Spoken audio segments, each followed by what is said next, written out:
BLDC റേഞ്ചിൽ വരുന്ന ഈ കാണുന്ന പോലത്തെ ഇൻവെർട്ടർ ഫ്രണ്ട്ലി ആയിട്ടുള്ള പമ്പുകൾ ഇത് സർവീസ് ചെയ്യാൻ ഭയങ്കര ബുദ്ധിമുട്ടാണ്, അല്ലെങ്കിൽ ഇത് നന്നാക്കാനേ പറ്റില്ല, ഇങ്ങനെയൊക്കെയാണ് ചിലർ പറഞ്ഞു കേൾക്കുന്നത്. നിങ്ങൾ കമ്പയർ ചെയ്ത് കഴിഞ്ഞാൽ നമ്മുടെ സാധാരണ ഒരു AC ഇൻഡക്ഷൻ മോട്ടറുകൾ നന്നാക്കുന്നതിൻ്റെ 10-1 ബുദ്ധിമുട്ടില്ലാതെ നമുക്ക് ഈ പമ്പുകളെല്ലാം ഈസി ആയിട്ട് സർവീസ് ചെയ്യാൻ പറ്റും. ആകെ ഇതിൻ്റെ പ്രശ്നം വരുന്നത് എന്താണ്? സ്പെയർ അവൈലബിലിറ്റിയാണ്. അത് ഇപ്പോൾ ഈ നമ്മൾ ചെയ്യുന്ന ക്ലാസിക് എന്ന് പറഞ്ഞ ബ്രാൻഡിലാണെങ്കിൽ ഇതിന് വരുന്ന A to Z സ്പെയറുകൾ നമ്മൾ സൂക്ഷിക്കുന്നുണ്ട്. എന്നാൽ ചിലർ മറ്റ് ബ്രാൻഡുകളുടെ സ്പെയർ ഉണ്ടോ എന്ന് ചോദിച്ചാൽ നമ്മൾ വിളിക്കുന്നുണ്ട്. അത് നമുക്ക് അവൈലബിൾ അല്ല. നമ്മൾ ചെയ്യുന്ന ബ്രാൻഡുകളും നമ്മൾ ഓതറൈസ്ഡ് ആയിട്ട് ഇവിടെ നിന്ന് സെയിൽ ചെയ്യുന്ന ബ്രാൻഡുകളുടെയും എല്ലാ സ്പെയറുകളും നമുക്ക് അറേഞ്ച് ചെയ്യാൻ പറ്റും, അല്ലെങ്കിൽ നമ്മുടെ അടുത്ത് സ്റ്റോക്ക് ഉണ്ടാവും. മറ്റ് ഡീലേഴ്സിൻ്റെ അടുത്ത് നിന്ന് എടുത്തതും മറ്റ് സ്ഥലങ്ങളിൽ നിന്ന് എടുത്ത ഒരുപാട് ടൈപ്പ് മോഡലുകളുടെ ഇത് തന്നെയല്ല, BLDC തന്നെയല്ല, അങ്ങനെ ഒരുപാട് ടൈപ്പ് ഓഫ് പ്രൊഡക്ട്സുകളുടെ സ്പെയർ ചോദിച്ച് ഒരുപാട് ആൾക്കാർ വിളിക്കുന്നുണ്ട്.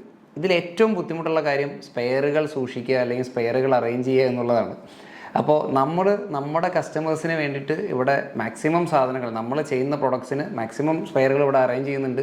ഇല്ലെങ്കിൽ തന്നെ ഒരു 3-4 ദിവസത്തിനുള്ളിൽ നമുക്കത് എല്ലാം അറേഞ്ച് ചെയ്യാൻ പറ്റുന്നുണ്ട്.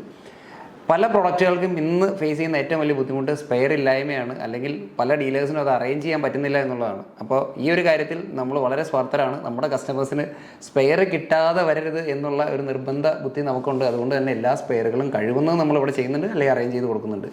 ഇനി മറ്റ് പ്രൊഡക്ട്സുകളുടെ സ്പെയർ നമുക്ക് അവൈലബിൾ അല്ല. നിങ്ങൾ ഏത് ഡീലറിൻ്റെ അടുത്തു നിന്നാണോ പർച്ചേസ് ചെയ്തത്, അല്ലെങ്കിൽ നിങ്ങൾ ഏത് പോയിന്റിൽ നിന്നാണോ പർച്ചേസ് ചെയ്തത്, നിങ്ങൾക്ക് സ്പെയറുകൾ അറേഞ്ച് ചെയ്ത് തരേണ്ടത് അവരുടെ കൂടി ഉത്തരവാദിത്തമാണ്. നിങ്ങളപ്പോൾ അവരെയാണ് കോൺടാക്ട് ചെയ്യേണ്ടത്. മറ്റ് കമ്പനികളുടെ സ്പെയറുകൾ നമുക്ക് അവൈലബിൾ അല്ല.